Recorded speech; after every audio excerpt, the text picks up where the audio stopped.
जो अडॉप्टेड आहे त्याच्या तो फॉलो करणं हे तुमच्यावरती बाइंडिंग आहे.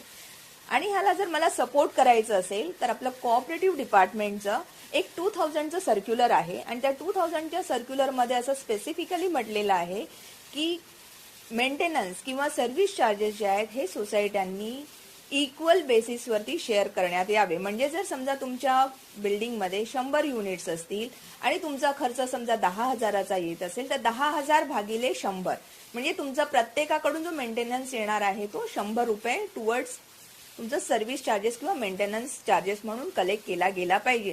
तो कुठल्याही प्रकारे तुम्ही स्क्वेअर फीट बेसिसवरती घेण्यात येऊ नये असं त्या सर्क्युलरमध्ये स्पेसिफिकली म्हटलेलं आहे. आणि हे सर्क्युलर 2000चं जरी असेल तरी ते रेट्रोस्पेक्टिव्ह म्हणजे मागच्या दिवसापासून आणि ती डेट आहे 26 मे 1999. त्याच्यामुळे सर्क्युलरची व्हॅलिडिटी पण 26 मे 1999 पासून आहे. सर्क्युलर हे 79A डायरेक्शन खाली इश्यू केलेलं आहे. त्याच्यामुळे